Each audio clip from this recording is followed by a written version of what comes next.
اعوذ باللہ من الشیطان الرجیم بسم اللہ الرحمن الرحیم ان اللہ وملائکتہ یصلون علی النبی یا ایہا الذین آمنوا صلوا علیہ وسلموا تسلیما اللہم صلی علی سیدنا ونبینا وشفیعنا ومولانا محمد وعلی آل محمد وبارک وسلم۔ محترم خواتین و حضرات، السلام علیکم۔ پیام صبح کے ساتھ ایک بار پھر حاضر میں ہوں آپ کا میزبان انیق احمد۔ خواتین و حضرات، ماہ رمضان روز معزز علماء تشریف لا رہے ہیں اور ہمیں قرآن سے قریب کر رہے ہیں۔ یہ ماہ مبارک ہے ہی نزول قرآن کا مہینہ۔ شہر رمضان الذی انزل فیہ القرآن ھدی للناس۔ خواتین و حضرات، آج کا دن یعنی 17واں روزہ، یہ بہت اہم تاریخ ہے، بہت اہم دن ہے مسلمانوں کی اجتماعی تاریخ میں، ہماری زندگی میں۔ 17 رمضان 2 ہجری، پہلا مارکہ، بلکہ اسے یہ کہنا چاہیے کہ پہلی فاتحانہ پیش قدمی۔ 13 برس مکہ مکرمہ میں سرکار دو عالم صلی اللہ علیہ وآلہ وسلم بعثت کے بعد آپ کا قیام رہا۔ اللہ ہجرت سے قبل سرکار دو عالم صلی اللہ علیہ وآلہ وسلم کی جانب جبریل امین کو بھیجتا ہے، اور جبریل امین وہی لاتے ہیں۔ قرآن کریم میں وہ آیات موجود ہیں کہ وَقُلْ رَبِّ أَدْخِلْنِي مُدْخَلَ صِدْقٍ وَأَخْرِجْنِي مُخْرَجَ صِدْقٍ وَاجْعَل لِّي مِن لَّدُنْكَ سُلْطَانًا نَصِيرًا۔ اللہ اکبر، اللہ اکبر۔ تو یہاں ایک دعا اللہ سکھا رہا ہے، اور دعا کیسے مانگنی ہے وہ بتا رہا ہے، اور اقتدار کو میرا مددگار بنا۔ خواتین و حضرات، سرکار دو عالم صلی اللہ علیہ وآلہ وسلم ہجرت فرما رہے ہیں، مدینہ منورہ پہنچ رہے ہیں، اور کفار پیچ و تاب کھا رہے ہیں کہ یہ کمزور لٹے پٹے لوگ، یہ مہاجرین مدینہ منورہ پہنچے۔ تو کفار کے دل میں، مشرکین کے دل میں مسلسل یہ کھٹکا لگا رہتا تھا کہ ان سے انتقام لیا جائے، اور 2 برس بھی نہیں ہوئے تھے کہ ایک حملہ مسلمانوں پر، مدینہ منورہ میں موجود مسلمان، اور جو اسٹیٹ قائم ہوئی اس کو تباہ و برباد کرنے کے لیے، نیست و نابود کرنے کے لیے قافلہ چلا۔ خبر ملی، مدینہ منورہ میں پہنچی، سرکار دو عالم صلی اللہ علیہ وآلہ وسلم کی خدمت میں تیاریاں شروع ہوئیں کہ کفار کا مقابلہ کیسے کیا جائے گا۔ شہر سے باہر بدر کے میدان میں یہ جنگ ہوئی، غزوہ بدر جسے کہا جاتا ہے۔ قرآن کریم میں بھی، سورہ انفال میں بھی آیات موجود ہیں۔ وَمَا رَمَيْتَ إِذْ رَمَيْتَ وَلَكِنَّ اللَّهَ رَمَى۔ سرکار دو عالم صلی اللہ علیہ وآلہ وسلم بنفس نفیس غزوے میں شریک ہو رہے ہیں۔ اللہ فرما رہا ہے کہ یہ جو مٹی آپ نے پھینکی، یہ آپ نے نہیں پھینکی تھی، یہ اللہ نے پھینکی۔ رسول کے عمل کو صلی اللہ علیہ وآلہ وسلم اللہ اپنا عمل قرار دے رہا ہے۔ سرکار دو عالم صلی اللہ علیہ وآلہ وسلم 13 برس بعثت کے بعد مکہ مکرمہ میں ہیں۔ کوئی ایک آیت بھی ایسی نازل نہیں ہوئی جس میں قتال کا، جہاد کا کوئی ذکر ہوا ہو، لیکن مدینہ منورہ آپ تشریف لانے والے ہیں، پہنچ رہے ہیں، وہی آ جاتی ہے کہ اُذِنَ لِلَّذِينَ يُقَاتَلُونَ بِأَنَّهُمْ ظُلِمُوا۔ اجازت دے رہا ہے اللہ ان کے ساتھ قتال کرنے کی جنہوں نے آپ کے ساتھ ظلم کیا۔ اللہ اکبر۔ بدر کا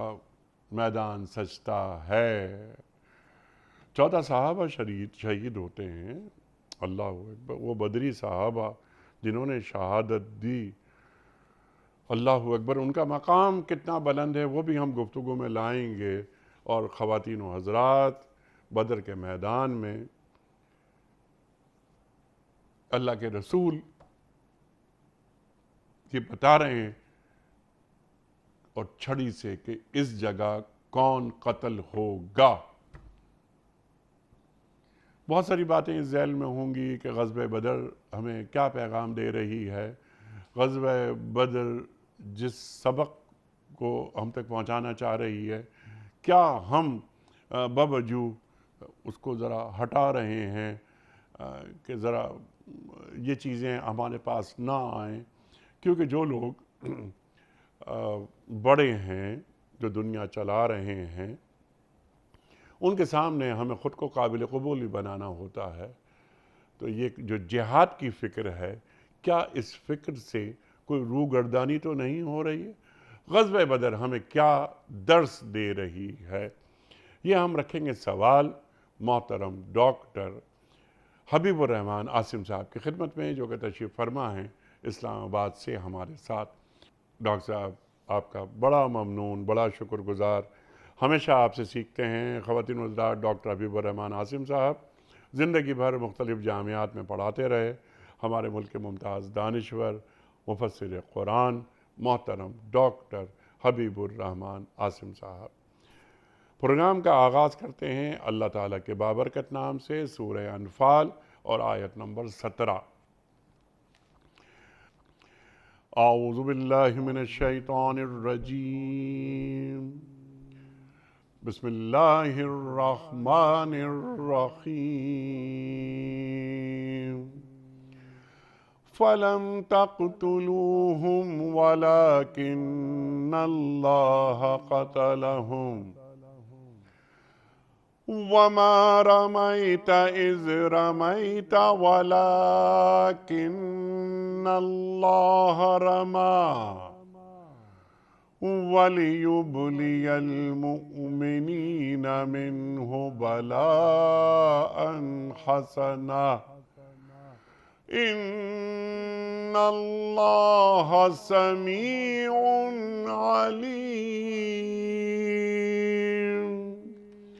صدق اللہ العظیم۔ پس حقیقت یہ ہے کہ تم نے انہیں قتل نہیں کیا بلکہ اللہ نے ان کو قتل کیا، اور اے نبی صلی اللہ علیہ وآلہ وسلم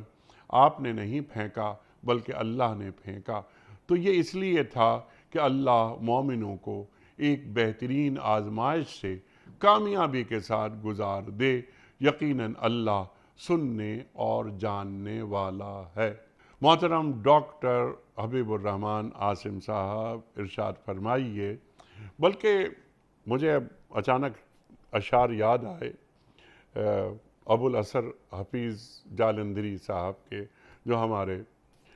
ہمارا ترانہ ہے اس کے بھی خالق ہیں، کہ غزوہ بدر کے تعلق سے آپ نے لکھا ہے کہ صفے باندھے کھڑے تھے سامنے ایمان والے بھی، خدا والے، محمد والے اور قرآن والے بھی تھے، ان کے پاس 2 گھوڑے، 6 زرہیں اور 8 شمشیریں، بدلنے آئے تھے یہ لوگ دنیا بھر کی تقدیریں، نہ تیغ و تیر پر تکیہ، نہ خنجر پر نہ بھالے پر، بھروسہ تھا تو ایک سادہ سی کالی کملی والے پر۔ ڈاکٹر صاحب ارشاد فرمائیے کہ یہ غزوہ بدر کیا ہے؟ یہ غزوہ بدر، یہ غزوہ بدر کا معرکہ، اس کے پیچھے کیا روح ہے؟ میں نے جیسے عرض کیا تھا انٹرو میں کہ کیا یہ مسلمانوں کی جانب سے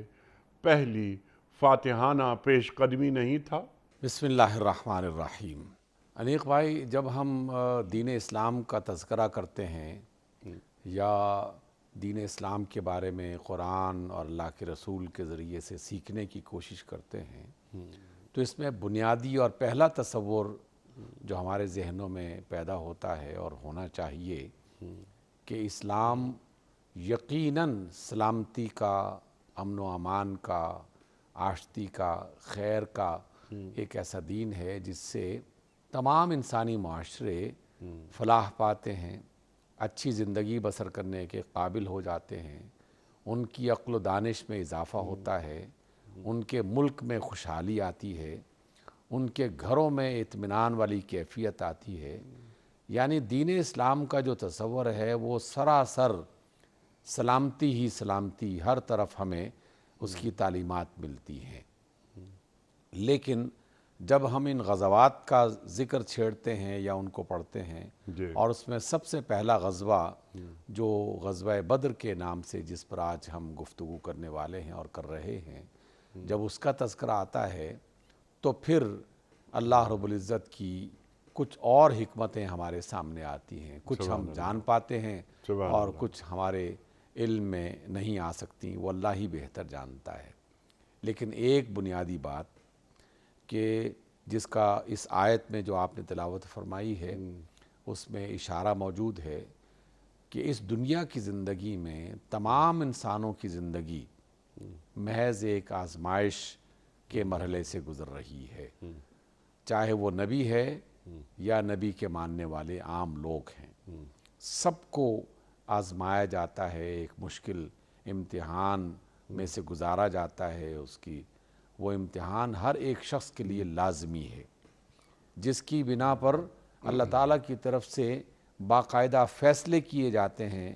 حالات اس طرح کے بننا شروع ہو جاتے ہیں، اور آہستہ آہستہ انسان، جس میں ہر شخص، جس طرح میں نے ذکر کیا، انبیاء اور ان کے ماننے والے، وہ اس کا حصہ بن جاتے ہیں۔ اللہ رب العزت نے ایک اور حکمت یہ بیان کی کہ اگر ہم ایک گروہ کے ذریعے سے دوسرے گروہ کو اس دنیا میں سے ہٹاتے نہ رہیں تو دنیا میں امن و امان ختم ہو جائے، اور ہر قسم کا عبادت خانہ، چاہے وہ معبد ہوں، چاہے وہ مساجد ہوں، اور ہر قسم کے عبادت گزار، چاہے وہ رکوع کر رہے ہوں یا سجدہ کر رہے ہوں، وہ تمام کے تمام لوگ اور ان کی عبادت خانے وہ فساد کا شکار ہو جائیں، وہ بربادی کا شکار ہو جائیں۔ تو اس لیے آزمائش کی مختلف صورتیں جو وجود میں اللہ رب العزت نے لانے کا اہتمام کیا، ان میں سے ایک بہت بڑی آزمائش کہ جس میں تمام آزمائشوں کو جمع کر دیا گیا ہے، جس میں انسان کی جان جا سکتی ہے،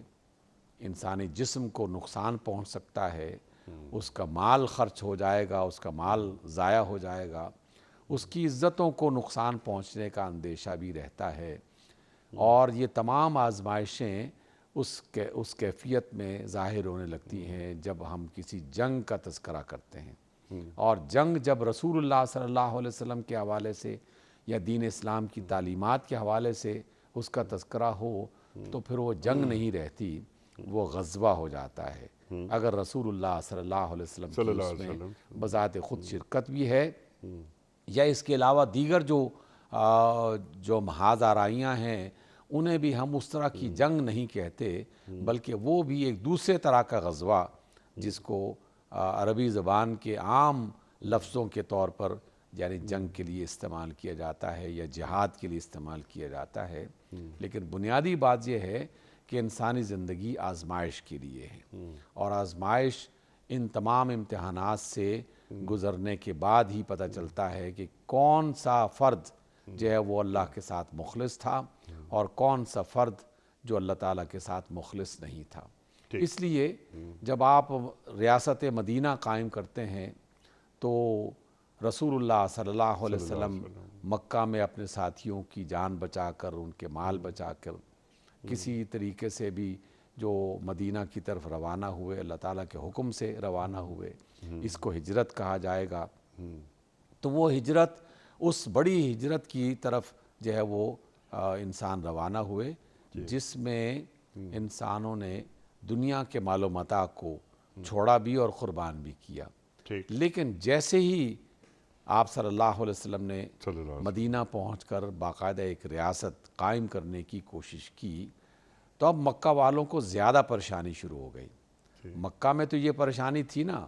کہ یہ مسلمان ہمارے سامنے اللہ اکبر کی صدائیں لگاتے ہیں، لا الہ الا اللہ بلند آواز میں پڑھتے ہیں، نماز پڑھنے کی کوشش کرتے ہیں، ہمارے بتوں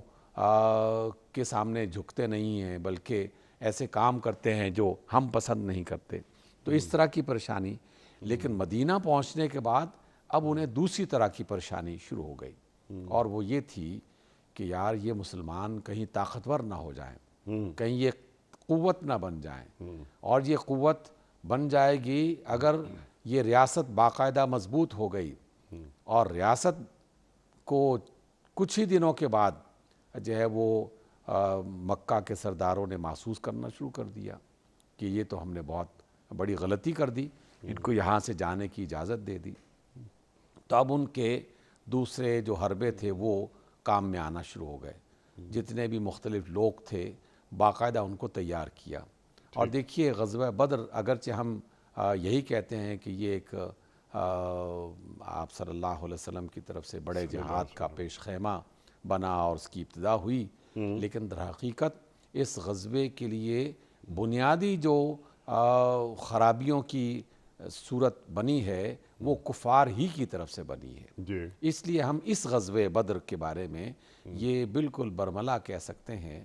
کہ یہ رسول اللہ صلی اللہ علیہ وسلم کی خواہش، اللہ تعالیٰ کی مرضی، یہ سب کچھ اس میں شامل تھا، لیکن در حقیقت کفار کی طرف سے مسلسل مسلمانوں کو اذیت پہنچانا اور ان کی ہر طرح کی زندگی کو پریشان کر دینا، یہ اس کا سب سے بڑا سبب تھا۔ سبحان اللہ۔ اس وجہ سے مکہ کے سرداروں نے باقاعدہ جو ہے وہ مدینہ میں رہنے والے یہود کو پیغام بھیجے، انہیں تیار رہنے کا حکم دیا، انہیں مختلف طریقوں سے برانگیختہ کرنے کی کوشش کی، یعنی پرجوش کرنے کی کوشش کی، اور انہیں اپنا ساتھی بنانے کے لیے باقاعدہ حربے استعمال کیے، اور پھر مکہ کے سرداروں میں یہ عصبیت کا رنگ جگانے کی کوشش کی، اور اس میں پھر قریشی اور غیر قریشی اور ہاشمی اور غیر ہاشمی اس کو بھی بعض اوقات میں باقاعدہ انہوں نے چھیڑنے کی کوشش کی۔ تو اب مدینہ منورہ میں رسول اللہ صلی اللہ علیہ وسلم نے امت کو یہ سمجھانا شروع کیا عملی طور پر کہ اب ہم ایک ریاست بن چکے ہیں، ایک قوت بن چکے ہیں، اور قوت اور ریاست کا مطلب یہ ہے کہ اب یہ ریاست کسی سسٹم کا باقاعدہ ایک حصہ ہے، اور وہ سسٹم رسول اللہ صلی اللہ علیہ وسلم بیان کرنے والے اور اللہ تعالیٰ اس کا فیصلہ کرنے والے۔ پھر اللہ کی طرف سے وہ تمام تعلیمات آنا شروع ہو گئیں، اور معیشت بہتر تھوڑا سا ہونا شروع ہو گئی، مسلمان آپس میں ایک دوسرے کے ساتھ قریب آنا شروع ہو گئے۔ آپ دیکھیے نا کہ مدینہ منورہ میں رسول اللہ صلی اللہ علیہ وسلم نے جتنے بھی اقدام اٹھائے وہ سارے کے سارے اقدام ایک مضبوط ریاست کے حکمران کے طور پر آپ صلی اللہ علیہ وسلم کی طرف سے اٹھائے گئے۔ مدینہ میں پہنچنے کے ساتھ ہی پہلے انصار اور مہاجرین کو آپس میں ایک دوسرے کا بھائی بنایا، پھر مدینہ کے اندر رہنے والے قبائل ان کے ساتھ صلح و صفائی کے ساتھ رہنے کی باقاعدہ سبیلیں نکالی، پھر اس کے بعد آس پاس کے جو قبیلے تھے ان کے ساتھ معاہدے شروع کر دیے، اور مختلف علاقوں میں اپنے لشکر دستوں کی شکل میں بھیج کر جو ہے وہ اپنی قوت کا باقاعدہ مظاہرہ کیا، تاکہ آس پاس کے چھوٹے بڑے قبیلوں کو اندازہ ہو جائے کہ اب مدینہ میں کوئی محض کوئی گروہ قابض نہیں ہو چکا،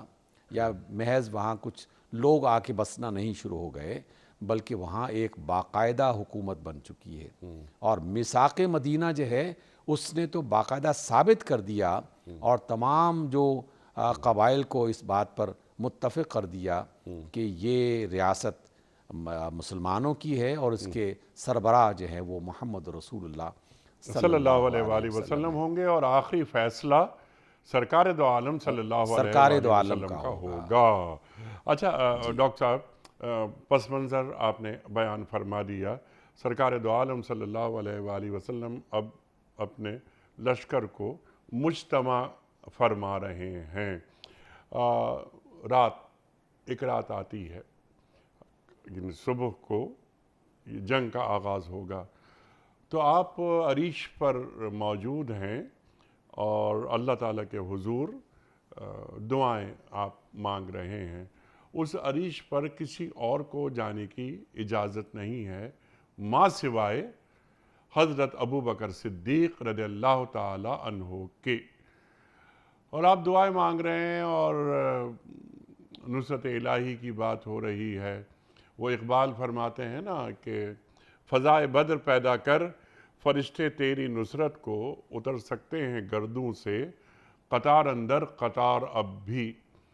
تو آپ دعائیں مانگ رہے ہیں اور گڑ گڑا رہے ہیں، آوازاری ہو رہی ہے، تو حضرت ابوبکر صدیق رضی اللہ عنہ ارشاد فرماتے ہیں اللہ کے رسول صلی اللہ علیہ وآلہ وسلم کی خدمت میں کہ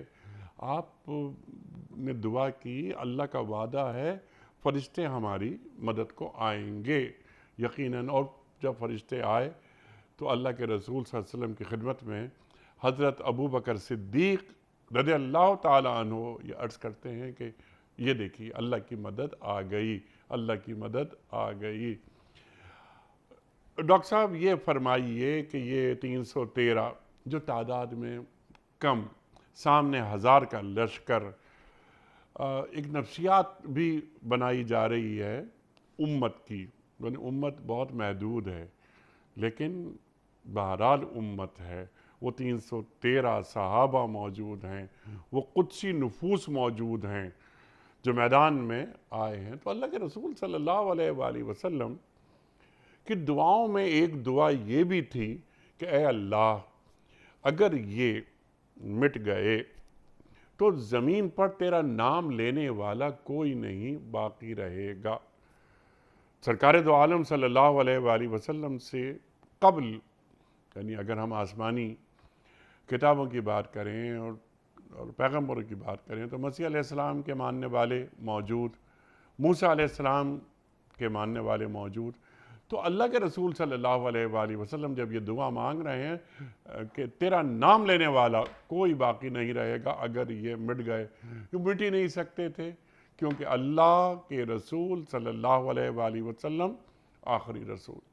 ختم نبوت ہو گئی، آخری شریعت، آخری کتاب. لیکن اللہ کے رسول صلی اللہ علیہ وسلم جب یہ بات فرما رہے ہیں تو اس کا کیا مطلب ہے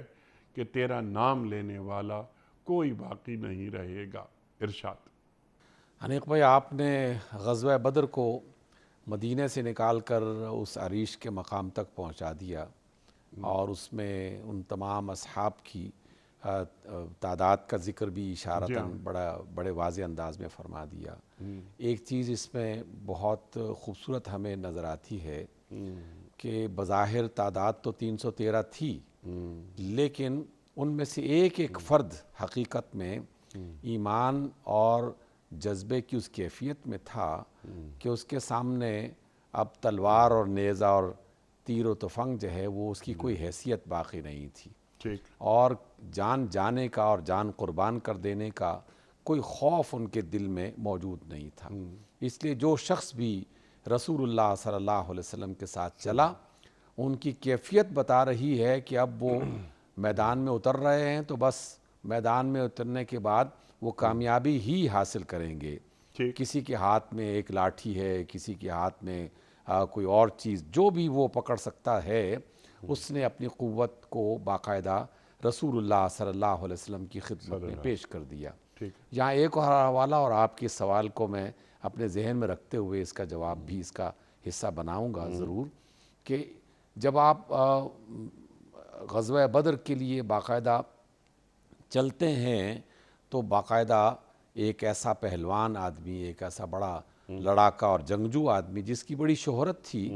وہ راستے میں باقاعدہ آیا آپ کے پاس صلی اللہ علیہ وسلم کے پاس اور اپنے آپ کو پیش کیا کہ میں لڑائی کرنے کے لیے اور آپ کی مدد کرنے کے لیے آپ کا ساتھ دینا چاہتا ہوں. آپ نے صرف یہ پوچھا کیا تم اللہ اور اس کے رسول محمد صلی اللہ علیہ وسلم پر ایمان لاتے ہو؟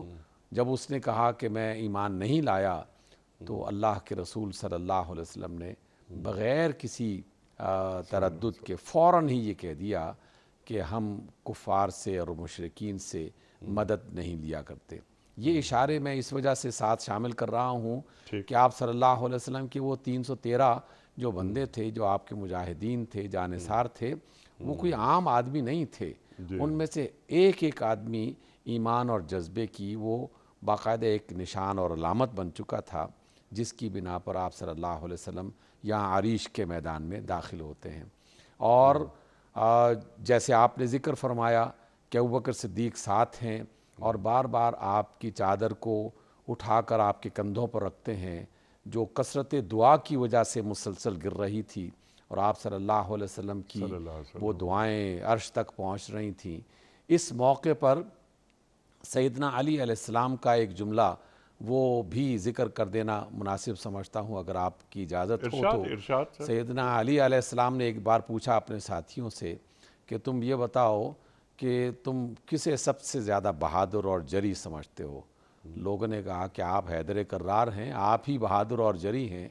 اس موقع پر سیدنا علی اس کا اظہار خود کرتے ہیں اور کہتے ہیں کہ نہیں، ابو بکر سب سے زیادہ جری اور بہادر تھے، کیونکہ بدر کے میدان میں اس خیمے کے نیچے جب رسول اللہ صلی اللہ علیہ وسلم نے باقی صحابہ کو ادھر ادھر بھیج دیا اور کہا کہ کون ہے جو میرے ساتھ جو ہے نا وہ حفاظت کرے گا اور میرے ساتھ رہے گا، تو اس وقت رسول اللہ صلی اللہ علیہ وسلم کے ساتھ رہنے کا مطلب یہ ہے کہ اب اس کی جان اور اس کے ہر چیز کو خطرہ ہے، سب سے بڑا خطرہ۔ تو اس موقع پر ابو بکر صدیق نے یہ کہا تھا کہ یا رسول اللہ میں آپ کے ساتھ کھڑا رہوں گا، اور اگر کوئی بھی شخص آپ کی طرف اس نے ہاتھ بڑھانے کی اور آگے قدم بڑھانے کی کوشش کی تو میں اس کا مقابلہ کروں گا۔ اور اس موقع پر آپ صلی اللہ علیہ وسلم نے یہ بھی اس دعا کا حصہ بنایا جو آپ نے اپنے حوالے کے طور پر پیش کیا ہے کہ آپ چونکہ خاتم النبیین تھے، اللہ کے آخری رسول تھے، اس لیے اللہ تعالیٰ کے سامنے دعا کرتے کرتے یہ جملہ بھی جو ہے وہ آپ کی زبان سے نکلا، اور یقیناً اللہ کی مرضی سے نکلا، تاکہ لوگوں کو بتایا جائے کہ یہ رسول عام رسولوں کی طرح کوئی رسول نہیں تھے کہ جو آئے اور آ کے زندگی گزاری اور بات ختم ہو گئی۔ یہ رسول اس کائنات کے سب سے آخری رسول جو زمین پر بھیجے جا رہے ہیں، اس کے بعد اگر کوئی آنا ہے تو بس صرف اور صرف قیامت میں آنا ہے۔ کوئی رسول، کوئی پیغمبر اس دنیا کی ہدایت اور رہنمائی کے لیے نہیں آئے گا۔ اس وجہ سے رسول اللہ صلی اللہ علیہ وسلم کی یہ دعا جو ہے وہ باقاعدہ جب مکمل ہوئی تو آپ علیہ السلام خوشی اور مسرت سے جو ہے وہ دیکھا، اور ابو بکر صدیق نے بھی اور باقی اصحاب نے بھی دریافت کیا، تو آپ علیہ السلام نے فرمایا کہ بشارت ہو، اللہ تعالیٰ کی طرف سے مدد جو ہے وہ اس کا وعدہ کر دیا گیا ہے، اور واقعی اللہ کی طرف سے وہ فرشتوں کی صورت میں جو وعدہ کیا گیا تھا، باقاعدہ فرشتوں نے اس کی گواہیاں دی۔ آپ صلی اللہ علیہ وسلم کے اصحاب بتاتے ہیں کہ ہم کسی کافر کے پیچھے بھاگتے تھے کہ ہم اسے قتل کر دیں، اور اچانک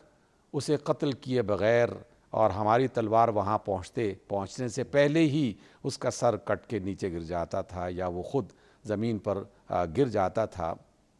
اور ایک بار ایک صحابی نے باقاعدہ اس منظر کو دیکھا کہ ایک ایسا گھوڑا ہے جو چتکبرے یعنی جو مختلف کلرز کا اس کا 2-3 اس کے رنگ ہیں، اور وہ یہ لفظ کہتا ہے ہیزوم، اور وہ کسی پر کوڑا لگاتا ہے اور وہ آدمی گر کے تباہ ہو جاتا ہے، ختم ہو جاتا ہے۔ یعنی فرشتوں کو انسانوں نے باقاعدہ اپنی کھلی آنکھوں سے بھی دیکھا، اور مختلف اشاروں کی صورت میں بھی انہیں یہ منظر دکھائی دیے۔ اور یہ ابلیس جو تھا، جو اس جنگ میں کفار کا ساتھی بن کے آیا تھا اور ایک انسانی شکل میں جو ہے وہ ان کی مدد کر رہا تھا اور ان کو حوصلے دینے کی کوشش کرتے ہوئے کہہ رہا تھا کہ آگے بڑھو، میں تمہارا ساتھ ہوں، دے رہا ہوں، اور تمہیں کسی صورت میں بھی کوئی خوف نہیں ہونا چاہیے۔ لیکن وہ ابلیس بھی جب اس میدان میں اترتا ہے تو اس ابلیس کو تو فرشتے فوراً نظر آ گئے، تو وہ پیچھے بھاگتا ہے، اور جب لوگوں نے اس کو پکارا کہ تم کہاں بھاگے جا رہے ہو، تم تو ہمارے ساتھی اور مدد کرنے کے لیے آئے تھے، تو ابلیس نے اس موقع پر کہا کہ میں وہ دیکھ رہا ہوں جو تم نہیں دیکھ سکتے، اور اس نے فوراً پیٹھ پھیر لی۔ اس اعتبار سے رسول اللہ صلی اللہ علیہ وسلم کے ساتھ اللہ تعالیٰ کا جو وعدہ تھا، جس کی بشارت ابو بکر صدیق نے سنی، دیگر اصحاب نے سنی، وہ پورا ہوا، اور اللہ تعالیٰ نے غزوہ بدر کو، جسے ہم یوم الفرقان بھی کہتے ہیں، اور یہ فرق کر دینے والا ہے مومنین اور کفار کے درمیان، مومنین اور منافقین کے درمیان۔ جو صحیح ایمان والے تھے وہی ثابت قدم رہے، جو کمزور ایمان والے نہیں بلکہ منافقین تھے وہی پیچھے ہٹ گئے، یا ان میں سے ہی بعض لوگوں نے پسپائی اختیار کی۔ تو اللہ تعالیٰ نے اسے یوم الفرقان بنا کے بالکل واضح کر دیا۔ اس کی بہت ساری ایسی کیفیات بھی ہیں جو آپ یقیناً بہتر انداز میں اس کا سوال اٹھا سکتے ہیں جناب کہ یہ بہترین جی یہ بات جو آپ نے فرمائی کہ اللہ کے رسول صلی اللہ علیہ وآلہ وسلم دعا مانگ رہے ہیں کہ آج یہ 313 مٹ گئے تو تیرا نام لینے والا کوئی باقی نہیں رہے گا۔ ڈاکٹر صاحب، مسیحی موجود، یہودی موجود، اللہ کا نام لیتے تھے، لیکن کیا اللہ کے رسول صلی اللہ علیہ وآلہ وسلم کی اس دعا کا یہ مطلب بھی ہم سمجھ سکتے ہیں، اور جو ہم سمجھتے ہیں کہ اے اللہ اگر یہ 313 مٹ گئے تو ملاوٹ سے پاک، شرک سے پاک جو تیرا تعارف ہے، جو صرف محمد صلی اللہ علیہ وآلہ وسلم اور اس کے ماننے والے بیان کرتے ہیں، وہ تعارف نہیں ہوگا، اور اب قیامت تک اللہ کا وہ تعارف ہوگا جو سرکار دو عالم صلی اللہ علیہ وآلہ وسلم کرائیں گے۔ ارشاد۔ جی بالکل آپ نے بجا فرمایا ہے، اور ہم اسی بات کو اپنے انداز میں بیان کرنے کی کوشش کر رہے تھے کہ رسول اللہ صلی اللہ علیہ وسلم کو اس کائنات کا چونکہ اللہ تعالیٰ کی طرف سے آخری نبی بنا کے بھیجا گیا تھا اور تمام انسانوں کی رہنمائی کے لیے بنایا گیا تھا، تو یہ بذات خود اس بات کی علامت اور دلیل بنتی ہے کہ تمام دیگر ادیان موجود ہونے کے باوجود اور ان کے نبیوں کا حوالہ دے کر کچھ لوگ ان کی اطاعت کرنے والے اگرچہ موجود تھے، جی ہاں، لیکن ان کی کتابیں بھی تبدیل ہو چکیں، ان کی تعلیمات بھی بدل چکیں، اور ان کے ماننے والے جو لوگ تھے انہوں نے بھی باقاعدہ شرک جی، اور مسیح علیہ السلام کو بیٹا یا عزیر علیہ السلام کو بیٹا انہوں نے بنا لیا اور تصور خدا کو تبدیل کر دیا۔ تو اب جو اللہ تعالیٰ کا تعارف ہوگا قیامت تک، وہ وہی تعارف ہوگا کہ جو سرکار دو عالم صلی اللہ علیہ وآلہ وسلم نے انسانیت کے سامنے پیش کر دیا۔ اچھا ڈاکٹر صاحب، اگلا سوال آپ کی خدمت میں، یہ سوالات بہت سارے ہیں۔ سرکار دو عالم صلی اللہ علیہ وآلہ وسلم گھر پر بیٹھ کر دعا مانگتے تو اللہ تعالیٰ آپ کی دعائیں قبول کرتا، یعنی آپ صلی اللہ علیہ وآلہ وسلم سے بڑا مستجاب الدعوات تو کوئی نہیں ہو سکتا قیامت تک۔ تو اللہ کے رسول صلی اللہ علیہ وآلہ وسلم نے محض گھر پہ بیٹھ کر دعا نہیں مانگی، دعا مانگی، بدر کے میدان میں مانگی۔ 313 یہی میری جمع پونجی تھی، اے اللہ میں لے آیا، کیا سبق مل رہا ہے ہمیں امت کو؟ انیق بھائی یہی بات سمجھانے کی ضرورت ہے، اس لیے کہ امت ان دعاؤں میں مصروف ہو گئی ہے، اگرچہ وہ بھی کم ہے لیکن ان دعاؤں میں مصروف ہو گئی ہے جن کے بارے میں ان کے ذہنوں میں یہ تصور ڈال دیا گیا ہے کہ تم کرو کچھ نہیں، بس یہ کچھ کلمات ہیں اپنی زبان سے ادا کرتے رہو، یہ 1000 مرتبہ پڑھ لو، یہ 500 مرتبہ پڑھ لو، یہ 100 مرتبہ پڑھ لو، اور اس کی تعداد اپنی طرف سے گھٹا بڑھا کر بیان کرتے رہتے ہیں۔ اور ایک بہت بڑی تعداد، یقیناً ان دعاؤں سے ہم انکار نہیں کرتے، یہ بھی رسول اللہ صلی اللہ علیہ وسلم کے بتائے ہوئے پیغامات ہیں، لیکن رسول اللہ صلی اللہ علیہ وسلم کی سیرت کیا بتاتی ہے، آپ کی زندگی کیا بتاتی ہے کہ یہ دعا جو ہے، اس دعا کو کرنے کا طریقہ کیا ہے؟ ڈاکٹر نسخہ بتا دیتا ہے لیکن نسخے کو استعمال کرنے کا طریقہ بھی تو بتاتا ہے۔ تو رسول اللہ صلی اللہ علیہ وسلم کی طرف سے اگر کچھ دعائیں سکھائی گئی تھیں اور سکھائی گئی ہیں تو ان دعاؤں کو کرنے اور اس کو پیش کرنے کے لیے بھی باقاعدہ ایک سلیقہ اور طریقہ بتایا گیا ہے۔ رسول اللہ صلی اللہ علیہ وسلم کا یہ سب سے خوبصورت اور بہترین جو عمل دکھائی دیتا ہے غزوہ بدر کے حوالے سے، کہ جمع پونجی جیسے آپ نے بھی ذکر کیا، مال ہو، افراد ہوں یا قوتیں ہوں، سب کے سب جو میسر تھا وہ سب کا سب میدان میں جمع کر لیا اور اللہ کے حضور پیش کرنے کے بعد اب ہاتھ اٹھائے ہیں۔ اسی وجہ سے آپ نے جو شعر پڑھا تھا نا، فضائے بدر پیدا کر فرشتے تیری نصرت کو اتر سکتے ہیں گردوں سے قطار اندر قطار اب بھی، تو لوگ یہ سمجھتے ہیں کہ بس فرشتے آ گئے تھے اور انہوں نے مدد کر دی تھی. نہیں جناب، فرشتے یوں ہی نہیں آئے تھے. اللہ کے رسول صلی اللہ علیہ وسلم نے پہلے اپنی طرف سے اور اپنی امت کی طرف سے جو فریضہ اللہ کی طرف سے لگایا گیا تھا اس کو مکمل کیا، اور اپنی طرف سے جو کچھ بھی پیش کیا جا سکتا تھا وہ سب کچھ حاضر کر دیا، اور پھر اللہ کے رسول صلی اللہ علیہ وسلم کے حضور وہ ہاتھ اٹھاتے ہیں دعا کے لیے. تو اب وہ دعا باقاعدہ قبول ہوتی ہے. یہی باقی معاملات کے حوالے سے بھی ہے. اس لیے تمام سننے والوں کے لیے یہ پیغام بہت اہم ہے کہ ہم تمام کے تمام مسلم جب کوئی دعا اللہ کے حضور پیش کریں تو لازماً یہ جان لیا جائے کہ اس دعا کے ساتھ آگے پیچھے کچھ اور بھی کام ہیں جی جو کرنے کے لیے لازمی ہیں. کیا اچھی بات جب ہے. تک واہ جد و واہ جہد اور محنت نہ کی جائے جی تو بغیر جد و جہد کے، بغیر محنت کے اللہ تعالیٰ کے حضور محض ہاتھ اٹھا کر جو ہے وہ دعا کر لینا، جی وہ ہو سکتا ہے اللہ تعالیٰ کی طرف سے پوری ہو جائے، وہی بہتر جانتا ہے، اس کی حکمتیں وہی جانتا ہے. لیکن طریقہ اللہ کے رسول صلی اللہ علیہ وسلم کا جو بتایا گیا ہے وہ بالکل ایک دوسری بات سمجھا رہا ہے. اللہ وہ یہ ہے اکبر. کہ پہلے وہ اپنی طرف سے کچھ کوشش کر کے پیش کر دو، جی پھر اس کے بعد اللہ کے حضور دعا جی پیش کرو. اور پھر نتیجہ اللہ پہ چھوڑ دو. جی اپنے بالکل. حصے کا کام تو کر لینا چاہیے. اقبال یاد آتے ہیں ڈاکٹر صاحب. اقبال فرماتے ہیں آپ کی گفتگو کے ذیل میں یہ شعر ذہن میں آیا میرے کہ یہ مصرع لکھ دیا کس شوخ نے محراب مسجد پر، محراب منبر پر. یہ ناداں گر گئے سجدے میں جب وقت قیام آیا. جی جی. مسجد نبوی. انیف بھائی، یہ جو قیام، یہ جو آپ نے شعر پڑھا ہے نا، بڑا خوبصورت دوسرا مصرع جو ہے نا، جی اگر آپ کی اجازت ہو تو اس کا ارشاد ہلکا سا اشارہ اس میں ارشاد. کر دوں کہ اقبال نے یہ اصل میں اشارہ کیا ہے امت کے اس طریقے پر کہ جو وہ پسپائی کا راستہ اختیار کرتے ہوئے دشمنوں کے سامنے سر جھکا دیتا ہے، جی ہاں سرنڈر کر لیتا ہے، سر تسلیم خم کر دیتا ہے، اور جو آپ کا جملہ ہے کہ ان کے لیے قابل قبول بننے کی کوشش کرتا ہے. اور وہ قیام کا مطلب ہے ڈٹ جانا. قیام کا معنی ہے کھڑے ہو جانا. قیام کا مطلب یہ ہے کہ اپنی جد و جہد اور اپنی کوشش اسے پیش کر دینا. تو وہ جب پیش کرنے کا موقع تھا اس موقع پر تو کھڑا نہیں ہوا،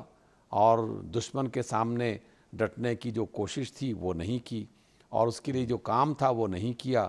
اور اس وقت وہ سرنڈر کر گیا. تو پھر وہ ظاہر ہے کہ ایک نادان ہی انسان ہے کہ جو جب کام کا وقت تھا تو وہ کام نہیں کر رہا تھا، آرام کر رہا تھا، اور جب اسے دعا کرنے کا طریقہ بتایا گیا تو اس نے اس طریقے سے اللہ کے حضور وہ دعا پیش نہیں کی. اس اللہ لیے اکبر. ہماری اس ساری گفتگو کا خلاصہ جہاں تک آپ نے سوال پوچھے ہیں جی یہ بن رہا ہے کہ جب تک ہم اللہ کے حضور رسول اللہ صلی اللہ علیہ وسلم کی سنت کے مطابق سب کچھ پیش نہ کر دیں، یا کچھ نہ کچھ تو پیش تو کریں نا، جی پھر اس پیش کرنے کے بعد پھر اللہ کے حضور دعا بھی کریں جی تو اللہ تعالیٰ پھر دعاؤں کو اقبال قبول یہ بھی کرے گا فرماتا ہے نا انشاءاللہ. کہ نکل کر خانقاہوں سے ادا جی، کر رسم ادا کر شبیری. رسم شبیری. تو کام کرنا پڑتا ہے اور عافیت کو عذر نہیں بنا لینا چاہیے. ڈاکٹر صاحب ابھی آپ نے تفصیلاً گفتگو کی نصرت الہی کی، فرشتوں کا نزول ہو رہا ہے بدر کے میدان میں، اور پھر فرشتوں کا کردار وہ آپ نے بالتفصیل عطا فرمایا. ڈاکٹر صاحب میرا سوال سمپل سا آپ کی خدمت میں یہ ہے، اور پچھلی گفتگو سے جڑا ہوا بھی ہے، کہ اللہ تعالیٰ اپنی نصرت کب بھیجتا ہے، اور یعنی نصرت الہی کا مستحق آدمی کب بنتا ہے؟ دیکھیے، رسول اللہ صلی اللہ علیہ وسلم کی سیرت تو جو بتاتی ہے جی وہ یہ ہے کہ جب تک پوری محنت اور پوری توجہ کے ساتھ اپنے ذمے کا کام نہ پورا کیا جائے جی اس وقت تک اللہ تعالیٰ کی طرف سے نصرت نہیں آتی. ٹھیک ایک ہے مثال نہیں، ٹھیک ہے. سینکڑوں مثالیں سیرت طیبہ سے میں آپ کی خدمت میں پیش کر سکتا ہوں، جی ہاں لیکن صرف ایک دو مثالیں. ارشاد دیکھیے، رسول اللہ صلی اللہ علیہ صلی اللہ وسلم علیہ وسلم. باقاعدہ ایک بابرکت اور اللہ تعالیٰ کے پسندیدہ جو ہے وہ نبی تھے، ہستی تھے، محبوب الہی تھے. اور اللہ تعالیٰ نے انہیں بہت سارے معجزات سے نواز رکھا جی تھا۔ آپ اپنے لعاب دہن سے جو ہے وہ ہنڈیا میں لعاب دہن ڈالتے اور پورا کا پورا لشکر کھانا کھا لیتا اور ٹھیک ہنڈیا ختم نہیں ہوتی۔ لیکن کیا ہر دفعہ رسول اللہ صلی اللہ علیہ وسلم نے یہی کیا تھا کہ جب بھی مسلمانوں کو بھوک لگی ہو تو وہاں بس ایک ہنڈیا پکائی چھوٹی سی اور اس میں لعاب دہن ڈال کے اور سارے لشکر کو کھلانا شروع کر دیا، یا ساری مسلمان جماعت کو کھلانا شروع کر دیا؟ ایسا نہیں تھا۔ رسول اللہ صلی اللہ علیہ وسلم کی حیات طیبہ میں شیب ابی طالب کے 3 سال بھی گزرے تھے۔ اگر چاہتے تو وہاں پر بھی یہ معجزہ ظاہر کر کے مسلمانوں کو اس تکلیف سے نجات دے سکتے تھے، جی ہاں لیکن آزمائش اس دنیا کا حصہ ہے، اس دنیا کی فطرت میں اللہ تعالی نے رکھ دیا ہے۔ اس لیے ہمیں بار بار بتایا جا رہا ہے کہ رسول اس بات پر قدرت رکھتے ہیں کہ ایک بالکل خشک اور بنجر کنویں میں جس میں پانی کی ایک بوند نہیں ہے، وہاں چند کنکر پھینکے جائیں رسول اللہ صلی اللہ علیہ وسلم کی طرف سے تو پورا کنواں پانی سے بھر جائے۔ جہاں یہ سکھایا جا رہا ہے وہاں رسول اللہ صلی اللہ علیہ وسلم یہ بتاتے ہیں کہ غزوہ بدر میں اور دیگر مقامات پر جو ہے وہ روزے سے ہیں یا روزے سے نہیں بھی ہیں، تو اس قدر شدید پیاس لگتی تھی آپ صلی اللہ علیہ وسلم کو اور آپ کے اصحاب کو کہ ہونٹ جو ہے وہ خشک ہو کے جلد جو ہے وہ باقاعدہ خشک ہو جاتی، اور آپ کے ساتھیوں کو یہی طریقہ سکھایا گیا۔ ابو عبیدہ ابن الجراح لشکر لے کے جاتے ہیں اور بحر احمر کی حفاظت کے لیے انہیں مامور کیا جاتا ہے۔ 1 مہینے تک جو ہے وہ ان کا پورا لشکر اس طریقے سے بسر کرتا ہے کہ محض 1 کھجور دن بھر میں انہیں میسر آتی تھی۔ تو یہ باتیں اس لیے ہمیں بتائی جا رہی ہیں کہ معجزات برحق ہیں۔ ٹھیک رسول اللہ صلی اللہ علیہ وسلم کی طرف سے جو دعا ہو وہ قبولیت کا شرف لازماً پاتی ہے، لیکن اللہ نے اپنے رسول صلی اللہ علیہ وسلم جیسی ہستی کے لیے بھی باقاعدہ ایک طریقہ متعین کیا، اور ان کے واسطے سے ان کے ذریعے سے ہمیں یہ طریقہ بار بار سکھایا کہ لوگوں پہلے کوشش کرو، اپنے حصے کا کام کرو، جو محنت ہے وہ پہلے پیش کرو، اور اس کے ساتھ اور اس کے بعد اور اس سے پہلے اللہ تعالیٰ کے حضور دعائیں بھی کرتے سبحان رہو۔ اللہ یعنی دعا تو ساتھ ساتھ چلنی ہی ہے، جی لیکن اس کے ساتھ ساتھ انسان کی محنت اور مسلم امت کی طرف سے وہ پورا کام جو ہے کرنے کا، سبحان اللہ وہ جب تک پورا انجام نہ دیا جائے کام بات بنے گی نہیں۔ دعا تو مسلمان کا ہتھیار ہوتا ہے، تو بس اپنا کام کر لینے کے بعد پھر دعاؤں کا سلسلہ شروع ہو جائے، نتیجہ اللہ پر چھوڑ دیا جائے۔ ڈاکٹر صاحب پروگرام کا آخری وقت جاری ہے، بہت ساری باتیں رہ گئیں، وقت مکمل ہو گیا ہمارے پروگرام کا۔ 14 صحابہ شہید ہوئے غزوہ بدر میں اور 70 کفار جہنم واصل۔ تو سرکار دو عالم صلی اللہ علیہ وآلہ وسلم کفار کی لاشیں کنویں میں ڈال رہے ہیں، تو اس وقت ایک گفتگو بھی آپ فرما رہے ہیں، ان کفار کا نام لے لے کر لاش اٹھائی اور کنویں میں ڈالی کہ کیا تم تک میں نے دین کا پیغام نہیں پہنچایا تھا؟ کیا میں نے توحید کا پیغام تم تک نہیں پہنچایا؟ کیا میں نے اپنی رسالت کا تم سے تعارف نہیں کرایا؟ لاشیں ڈالی جا رہی ہیں، یعنی اپنا کام میں نے کیا۔ اور اس موقع پر حضرت عمر فاروق رضی اللہ تعالی عنہ پوچھتے ہیں کہ اللہ کے رسول صلی اللہ علیہ وآلہ وسلم آپ یہ مردوں سے بات کر رہے ہیں، یہ مردے کہاں سن سکتے ہیں؟ تو آپ نے فرمایا صلی اللہ علیہ وآلہ وسلم نے کہ عمر یہ تم سے زیادہ سن رہے ہیں۔ ڈاکٹر صاحب کنکلوڈ فرما دیجئے آج کے پروگرام کو۔ غزوہ بدر ہم کیا رویہ ہم سے مطلوب ہے غزوہ بدر کا؟ غزوہ بدر ہم سے کیا چاہتی ہے، اور ہم نے کیوں اس جذبے سے کنارہ کشی اختیار کر لی ہے؟ اس طرف راغب کیوں نہیں ہوتے؟ غزوہ بدر کے تقاضے ہم سے کیا ہیں؟ ارشاد۔ انیق بھائی، اگر میں اس کو مختصر الفاظ میں یہ بیان کروں جی تو امت کے حوالے سے غزوہ بدر ہمیں یہ سکھاتا ہے کہ جس طرح رسول اللہ صلی اللہ علیہ وسلم نے اپنی ریاست کو محفوظ کرنے کے لیے ہر طرح کا قدم اٹھایا اور تمام اقدامات جس میں جو بھی ہتھیار تھے اس کو جمع کرنا ہو، جو افراد تھے سب سے پہلے افراد کے جذبے کو تیار کرنا اور ان کے اندر یکجہتی اور باہمی اخوت اور ایک دوسرے کے ساتھ جو ہے ساتھی بنا کے انہیں اس طرح بنا دینا کہ وہ 313 بندے نہیں تھے بلکہ سیسا پلائی ہوئی دیوار باقاعدہ بن کے آئی۔ امت کی طرف اب یہ پیغام پہنچا ہوا ہے اور امت اس وقت تک نجات کی کوئی راہ نہیں پا سکتی جب تک کہ وہ فضائے بدر کی طرح اپنے اندر اتحاد، اخوت، یگانگت اور قوت پیدا کرنے کی کوشش نہیں کرتی۔ دوسری بات یہ کہ کوشش باہمی کیسے پیدا اخوت، کی جائے؟ جی جس طرح ہم نے مختلف حوالوں سے اس بات کا ذکر کیا کہ سب سے پہلے تو تصور میں انسانوں کے قریب لانے کی کوشش کی جائے۔ وہ تمام لوگ جو مسلمانوں کے درمیان میں تفرقہ ڈالنے کی کوشش کر رہے ہیں، چاہے مذہبی بنیاد ہو، چاہے رنگ و نسل کی بنیاد ہو یا کسی اور حوالے سے وہ ان کے درمیان میں اختلافات پیدا کرنا چاہ رہے ہوں، تو بہت سارے ملک ہونے کے باوجود وہ ایک امت کی مثال بن سکتے ہیں اگر ان کا ہدف